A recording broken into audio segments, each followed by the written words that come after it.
fine. Do I look at you directly? You can look at the camera. Okay. So let's go ahead. Okay, cool. I'm Michael Stankosky. I'm a research professor at George Washington University. How I got involved with the Global Forum is many years ago, and I forgot how many, probably 18, maybe more.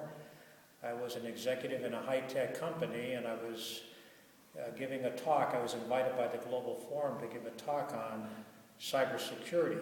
Now, you imagine 18 years ago, cyber what? And no one even knew why it was important. But the company I was in, we were a leader, and still are, a leader in cybersecurity. So I gave a presentation, and at that time I met Sylvian, Dr. Sylvian Toprikoff, and we became the best of friends and colleagues ever since. In fact, I'm on our executive steering committee of the Global Forum. So I worked with her in terms of it annually, designing the agenda, talking of even the titles and all the speakers. And what company was that? It was called a small company called Quest Tech, which was eventually bought out by CACI. So CACI is a large services company in the Washington area. I think they have $2 to $3 billion in revenue. But prior to that, I was at another company called SAIC, which is an $11, $12 billion company. I used to be in business development there, commercial and international. My last 15 years have been at the university. I came up and designed a knowledge management program for masters and doctors. In fact, in the last 10 years, I produced 30 PhDs with a focus in knowledge management. So these are just some of the who am I or what I do, but right now my interest actually is in trying to come up with, how should I put it, a way to value intangible assets. If you think about our global economy, well, let me just go to America where I can be a little more assured of my numbers. Our GDP in America is almost $17 trillion. It's staggering. Yet 80% of the input, the raw material, if I could use an industrial term, that produces that output is nothing but data, information, and knowledge.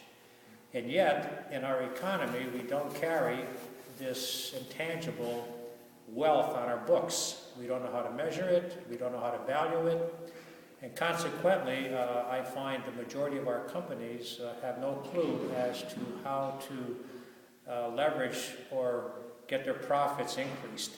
Companies who basically follow, knowingly or unknowingly, good knowledge management practices can produce over 200% return on their assets.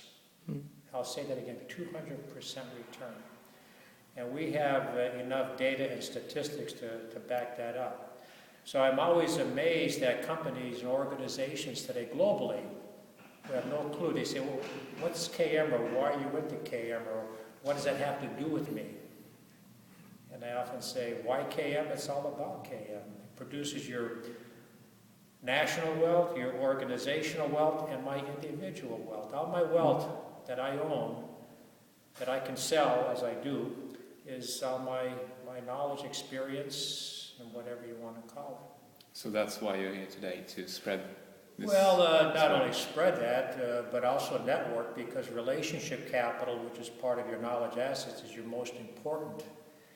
And in these fora, we have 300 people here. I've already met about 10 people already that can assist me in my consulting work and my academic work. And so relationship capital is a very, look at Facebook. That's great. Or look at Google. You have two strategies in knowledge management. How do you keep it all and classify it? That's Google, $500 billion company. That's all they do is take content management.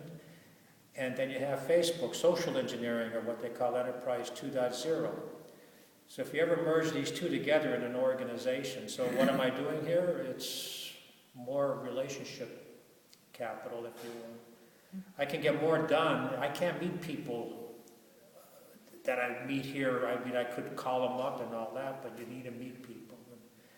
So what am I doing here besides meeting people? I'm enjoying Stockholm. I haven't never been here. That's great. That's great. Well, you're welcome here. Thank you.